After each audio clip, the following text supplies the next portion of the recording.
ስለዚህ ጌታ ዝም ብሎ እንዴት ነው የሚተውክ? እኔ ራሴ ነው የሚለው። አንተማ ሞክረህ ነበር ለማለት ነው ትርጉም። አንተማ ሞክረህ ነበር፣ ብዙ ጊዜ ዝተህ ነበር፣ ብዙ ጊዜ ወደ ኋላ። እኔ ራሴ ግን አልለቅህም ከቶም አልተውህም ብሏልና መጽሐፉ የሚለው ኢየሱስ ሲገባዩ ቅድስና ለእግዚአብሔር የሚል ተቀርጾ በሰማያዊ ፈትል በመጠምጠሚያ ፊት ላይ ታንጠለጥሏል። ዛት ሚንስ አምላካዊ ቅድስና፣ ከሰማይ የሆነ የእግዚአብሔር ቅድስና። ለኛም ራሱ በግል የተሰጠን ቅድስና ምን አይነት ነው? ጳውሎስ እንዲያለ ቆሮንቶስ ላይ ለኛም ጥበብም ጽድቅም ቅድስናም ቤዛነትም የተሰጠን ወይም የተደረገልን ከእግዚአብሔር ዘንድ በጌታችን በኢየሱስ ክርስቶስ ነው ይላል። እዚህ ቅዱስ ነኝ በሉ። አንዳንዴ በሉ መጸለይ ያቅተኛል ግን ቅዱስ ነኝ። አንዳንዴ በሉ መጽሐፍ ቅዱስ ሳልከፍት ዓመት ያልፋል ግን ቅዱስ ነኝ በሉ። በኢየሱስ ስም እግዚአብሔር ይረዳኛል። በክርስቶስ የተቀበልኩትን በነፃ የተሰጠኝን ይህን የእግዚአብሔር ሕይወት የተቆጠረልኝን የእርሱን ቅድስና በሚገልጥ አቅም እገለጣለሁ። አሜን። ቅዱስ ለመሆን አይደለም አደራ። እኛ ቅዱስ ለመሆን ከዚህ በኋላ የምናደርገው የለም። ቅዱሳን ስለሆነ የተቀደስነውን ኑሮ ነው የምንኖረው እንጂ ለመቀደስ ለመኖርማ ሰው ገዳም ገብቶም አልቻለም። ቅዱስ ስለሆንን ነው እንጂ የምንኖረው ቅዱስ ለመሆን አንኖርም። ክርስቲያን ነን። በአሮን ግንባር ላይ ይሆናል። አሮንም የእስራኤል ልጆች በሚያቀርቡትና በሚቀድሱት በቅዱሳቸው ላይ ያለውን ኃጢአት ይሸከም። የእነዚህን ሁሉ በደል ማን ነው የሚሸከመው? አቤት ኃጢአታቸውን ማን ይሸከም? አሮን ይሸከም ይላል። ተሸክሞታል በሉ እስቲ።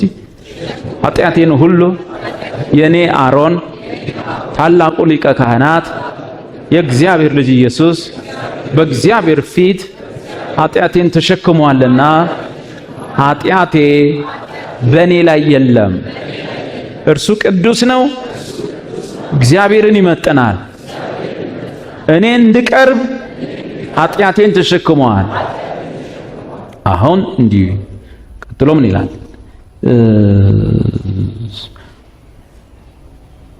ይሸከም በእግዚአብሔር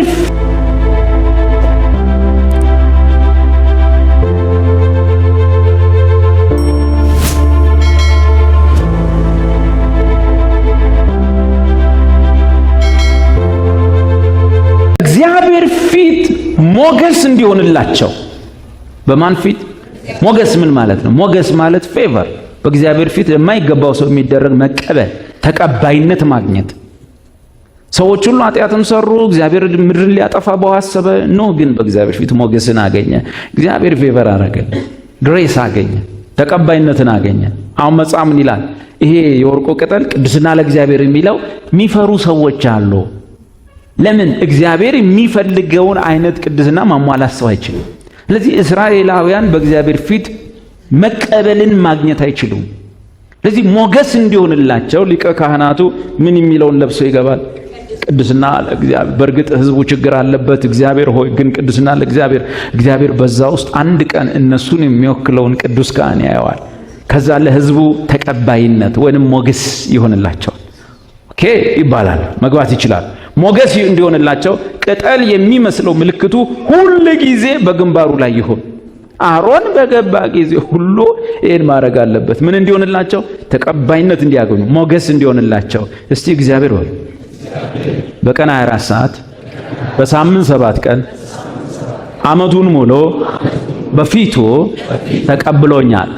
ምክንያቱም የወርቁ ቅጠል የእግዚአብሔር ቅድስና የእግዚአብሔር ልጅ ኢየሱስ ሁሉ ጊዜ በቅዱስ አምላክ ፊት ስለኔ ይታያልና ተቀብሎኛል፣ ሞገስ ሆኖልኛል።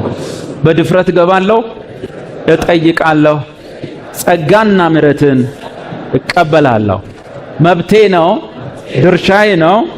በኢየሱስ ምክንያት ፍርሃት ከኔ ርቋል። በፍቅር ውስጥ ፍርሃት የለምና የእግዚአብሔር ፍጹም ፍቅር ከኔ ልብ ውስጥ ፍርሃትን አውጥቶ ጥሏልና። ይህ ሁሉ ሆኖ ብፈራ ፍርሃት ቅጣት አለውና እንግዲህ በመረቀልኝ በአዲስ መንገድ ወደ ቅድስት እገባ ዘንድ ድፍረት ሆኖልኛል። ማን ነው ድፍረታችን? ቅድስና ለእግዚአብሔር የናዝሬቱ ኢየሱስ። እግዚአብሔርን የሚያክል ቅዱስ ሰውነት፣ ቅዱስ ካህን እርሱ ወደ እግዚአብሔር ለመግባት ምክንያት ሆኖልን ሞገስ ሆኖልናል። አሁን በእኛ ፊት ማን ነው በእግዚአብሔር ፊት ሞገስ ያለው? ሁላችንም። በምን ምክንያት? በኢየሱስ ምክንያት። ቀጥሎ እንዲህ ይላል፣ ሸሚዙንም ከጥሩ በፍታ ዝንጉርጉር አድርገህ መጠምጠሚያውንም ከበፍታ ትሰራለህ። ይህን ትርጉም ያለው በፊት በጥልፍ አሰራር መታጠቂያም ትሰራለህ። አሮን የሚለብሰው ይህን ፈተናል አይደል? ሐምራዊ፣ ቀይ፣ ሰማያዊ ግምጃ ፈተናል። ቀጥሎ ቁጥር 40 ለአሮንም ልጆች ሸሚዞችን፣ መታጠቂያዎችን፣ ቆቦችን ለክብርና ለጌጥ ታደርግላቸዋለህ። እስቲ እኔ እለያለሁ በሉ። ከሰፈር ሰው እለያለሁ። በእግዚአብሔር ፊት ክብርና ጌጥ ሆኖልኛል። ቀጥሎ እንዲህ ይላል፣ ይህንም ሁሉ ወንድምን አሮን ለእርሱም ጋር ልጆቹን ታለብሳቸዋለህ፣ በክህነት እንዲያገለግሉኝ ትቀባቸዋለህ። እስቲ ተቀብቻለሁ። ተቀብታችኋል? እውነት አሁን ተቀብታችኋል? እስቲ ሞታ አስነሱና አሳዩ። ተቀብታችኋል? ያተመን ከእርሱም ጋር አብሮ የቀባን አንደኛ ዮሐንስ ደግሞ ምዕራፍ 2 ላይ እናንተ ከቅዱሱ ቅባት ተቀብላችኋል። ከቅዱሱ ቅባት የተቀበላችሁት እርሱ በእናንተ ውስጥ ቅባቱ ይኖራል። ተቀብታችኋል? ክርስቲያን ምን ማለት ነው? የቃሉ ፍች ክርስቶስ ምን ማለት ነው? ክርስቶስ የተቀባ ማለት ነው ትርጉሙ። ክርስቲያንስ የተቀቡ ወይም ቅቡዓን ማለት ነው። እዚህ ተቀብቻለሁ ባሉ እኔ ክርስቲያን ነኝ ባሉ በመደበኛ ኑሮ ብቻ አልኖርም ባሉ በቅባት ነው የምኖረው። ሰማይ ቀብቶኛል። በነገራችን ላይ እንዲህ የምትሉ ሰዎች መጸለይ ሁሉ የሚያቅታችሁ የሚያፋሽጋችሁ፣ ባይብል ስታጠኑ እምቢ የሚላችሁ፣ ጾም ሲታወጅ ጨጓራችሁ የአዋጁ ቀን የሚታመም የሚያጥወለውላችሁ እናንተ ሁሉ በሉ እሺ በሉ። እምነት ከመስማት ነው፣ መስማት ከስሜት ዋስ ነው። በእግዚአብሔር ቃል እስቲ በሉ ተቀድሻለሁ፣ ቅዱስ ነኝ፣ ቅዱሱን ቅባት ተቀብያለሁ። ብናገር ይሆናል፣ ብጠራ ይመጣል፣ ብረግመው ይረገማል፣ ብባርከው ይባረካል፣ እጄን ብጭን በሎ ይፈወሳል። የክርስትና ግቡ ዓላማው ይሄ አይደለም። እሺ የክርስትና ግቡ ዓላማ እጅ ብጭን ይፈወሳል፣ ብናገር ይመጣል ምናምን አይደለም። ግቡ ይሄ ጥቅማ ጥቅም ነው። የክርስትና ግቡ ኢየሱስን ኢንጆይ ማድረግ፣ በእግዚአብሔር ደስ መሰኘት፣ በኢየሱስ ኢንጆይ ማድረግ። ለምሳሌ ጂኒ አውጥተህ አንተ ግን ሰላም ባይኖርስ? ማቃቸው ሰዎች ስላሉ ነው። አጋንንት አውጥተው ሰው ፈውሰው ለሰው ትንቢት አምጥተው ማታ ላይ ሰላም ስለሚያጡ መኪና እየዞሩ አዲስ አበባ መኪና እየነዱ አዲስ አበባ የሚዞር ሰው አውቃለሁ። በቃ ብቻውን ነው አትግቡ በቃ አትምጡ ምናምን ብሎ ብቻውን እንዲህ ብሎ ነው የሚነዳው በመኪና መስኮት። ስንት ሰው ጠቅሟል። ስንት ሰው ግን በቃ ይሄ እንትን የለም። ለምሳሌ ሁለተኛውን አንደኛ አንደኛውን ሁለተኛ ስታረግ እንዲህ ነው የምትሆን። የክርስትና ግቡ ዓላማው ማንን ኢንጆይ ማድረግ ነው? እግዚአብሔርን በክርስቶስ ኢንጆይ ማድረግ፣ በኢየሱስ ደስ መሰኘት። በዛ እግረ መንገድ አቤት ምንድነው ታሟል፣ በኢየሱስ ስም ነው። ዋናው ግን እግዚአብሔርን ኢንጆይ ማድረግ፣ ኢየሱስ ጋር ህይወት መካፈል ነው። ምንድነው እዚህ ጋር ምናምን ኧረ አደጋ አለ፣ በኢየሱስ ስም አደጋውን አሳልፉት ትላለ። እግረ መንገድ ነው እሺ ጥቅማት እንጂ ራሱ ክርስትና እየዞሩ እዚህ ሰፈር ጋኔና ያለበት ሰው አለ፣ እዚህ ሰፈር የታመመ ሰው አለ ካልክ ያስቀዋ ልጅ ነው የምትሆነው። መጨረሻ አንዱ ብርቱ ጋኔን ደብድቦ ራቁትን ነው የሚያባር ለዛ ነው። ኦኬ ለክነት እለያለሁ በሉ፣ ከሰፈር ሰው በሉ እለያለሁ። እኔ ባላይም በሉ መንፈሳዊ ዓለም ቅዱሳን መላእክትም እርኩሳን መናፍስትም በላዬ ላይ ክብርና ጌጥ ያለው፣ በላዬ ላይ ክብር አለ፣ ጌጥ አለ። ተራ ሰው አይደለሁም። እስከ ዛሬም በሉ ያልነኩኝ ያላጠፉኝ እኔን አይተው ሳይሆን በላዬ ላይ ልብስ አይተው ነው፣ ቆብ አይተው ነው፣ ክብርና ጌጥ አይተው ነው።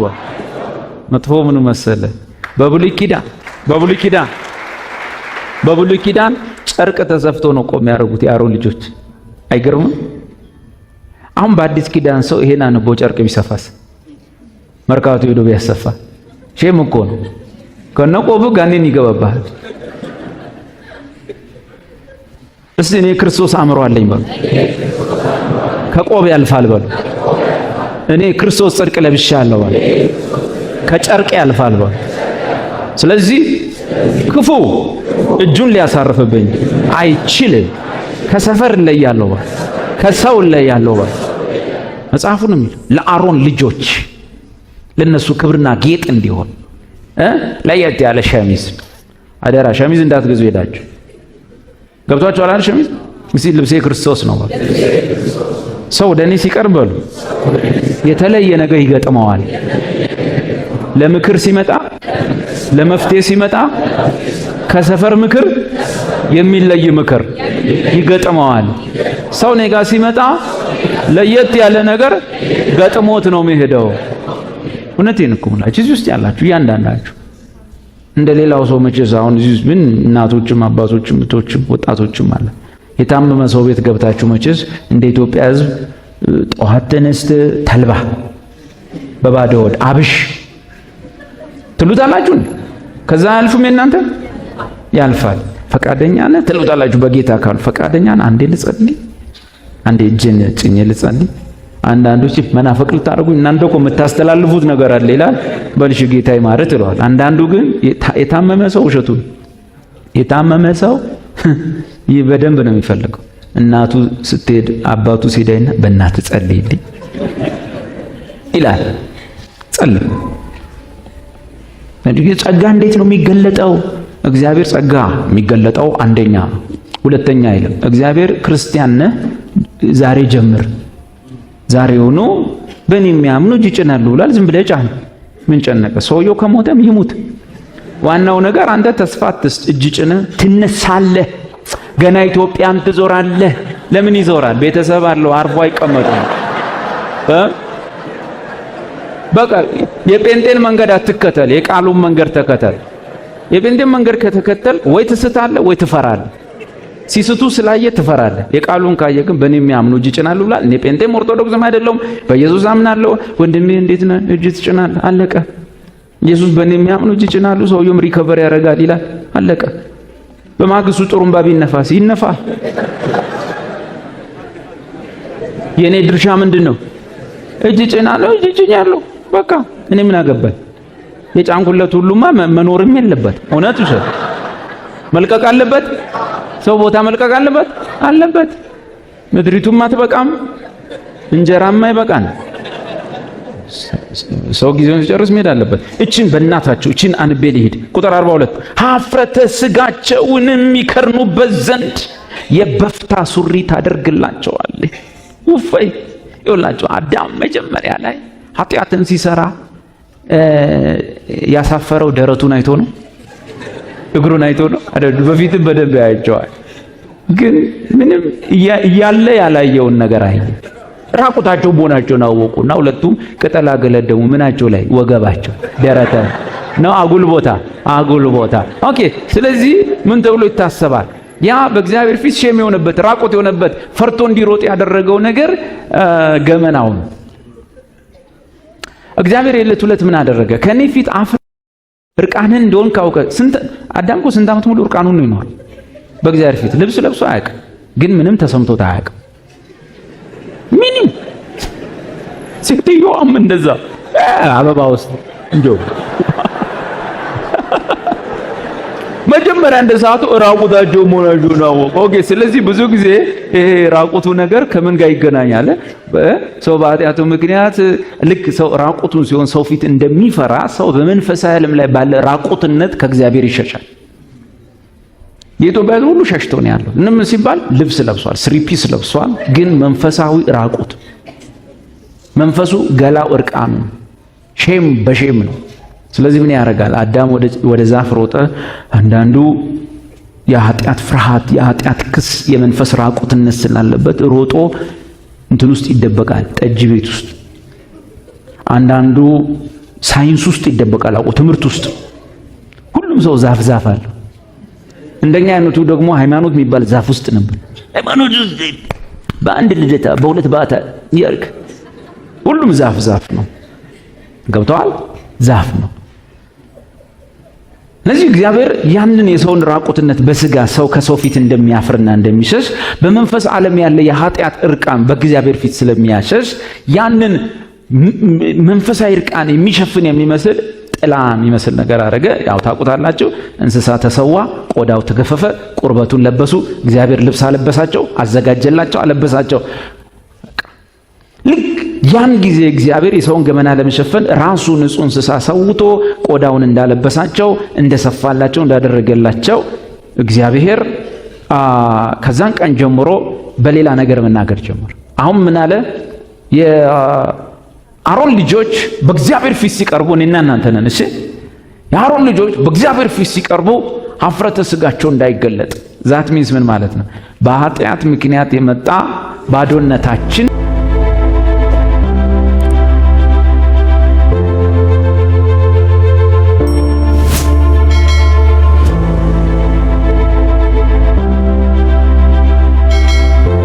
የመጣ ባዶነታችን እንዳይገለጥ ምን ይልበሱ?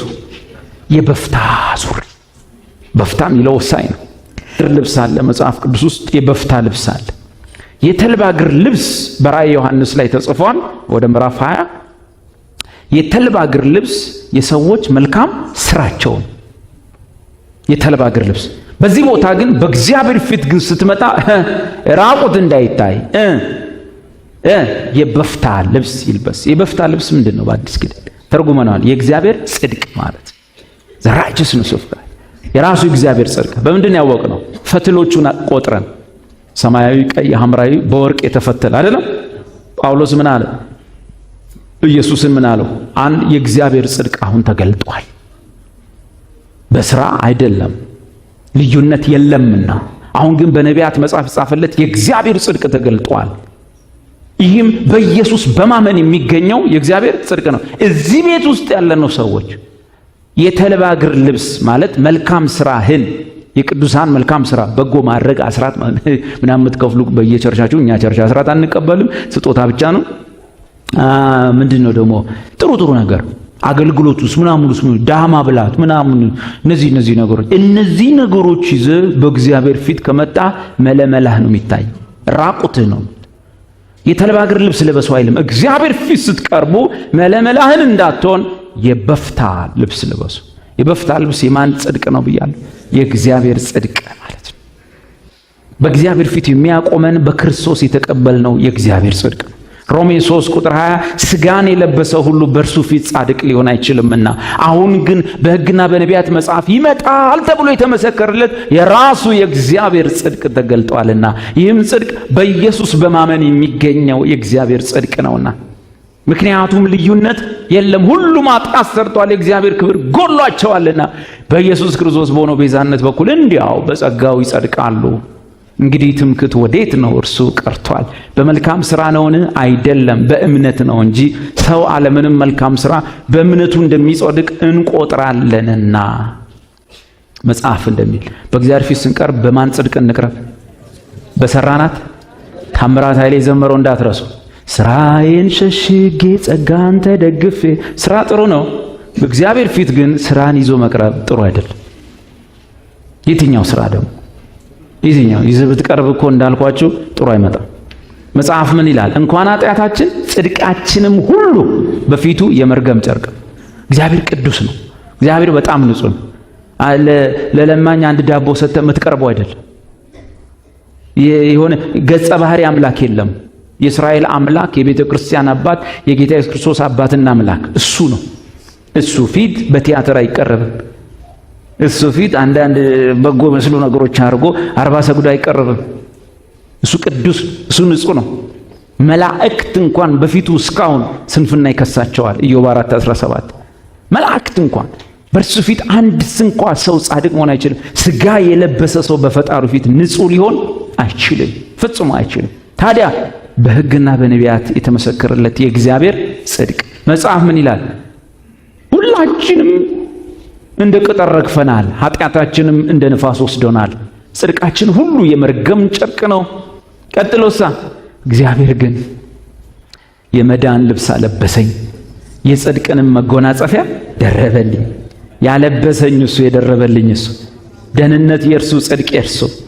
አሁን በእርሱ በኩል በበፍታው ሱሪ የበፍታ ሱሪ ገመና ከታቻችን ኢየሱስ የእግዚአብሔር ጽድቅ መጽሐፍ ምን እንደሚል በክርስቶስ ጽድቅም ቅድስናም ቤዛነትም የተደረገልን በክርስቶስ ነው ከእግዚአብሔር ዘንድ እንደሚል እቺ ነች። ከወገባቸው እስከ ጭናቸው ይደርሳል። ኃጢአትም እንዳይሆንባቸው እንደሞቱ እንደገና እንኳን ሲገቡ በመቅደስም ያገለግሉ ዘንድ ወደ መሠዊያው ሲቀርቡ በአሮንና በልጆቹ ላይ ይሆናል። ለእርሱና ከእርሱም በኋላ ለዘሩ ለዘለዓለም ሥርዓት ይሆናል። ምኑን ለብሶ መቅረብ? የበፍታ ልብሱን መልበስ። ኦኬ ጽድቅ ኢየሱስ ነው በሉ። የእግዚአብሔርን ጽድቅ ተቀብያለሁ። መጽሐፍ ምን ይላል? አንደኛ ቆሮንቶስ 5:1 እኛ ማን ብቻ ነበር ምድር ላይ የእግዚአብሔር ጽድቅ ማለት ሰው ሆኖ የእግዚአብሔርን ጽድቅ የያዘ ማን ነው? ኢየሱስ ነው። ከዛ ምን ይላል?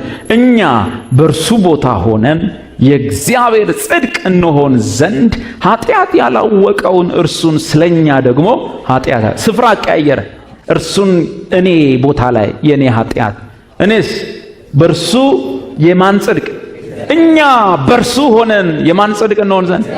የእግዚአብሔርን ጽድቅ እናገኝ ዘንድ ነው እንሆን ዘንድ። እስቲ እኔ ማለት የእግዚአብሔር ጽድቅ ነኝ። እሺ አጠገባቸው ያለውን ሰው ታየኛለህ በሉት። ባያቸው ብዙ አትታየው። ታየኛለህ በሉት። ማን መሰልኮ? እኔ ማለት የሰማይ ጽድቅ ነኝ። የራሱ የእግዚአብሔር ጽድቅ ነኝ። እኔ ጻድቅ አይደለሁም፣ የእግዚአብሔር ጽድቅ ነኝ። ኢዮብ ጻድቅ ነው በሉ፣ በበጎ ስራው በሉ። ኤልሳቤጥ ጻድቅ ነች። ዘካርያስ ጻድቅ ነው። ዳንኤል ጻድቅ ነው በሉ። እኔ ግን የራሱ የእግዚአብሔር ጽድቅ ነኝ፣ ክርስቲያን ነኝ በሉ።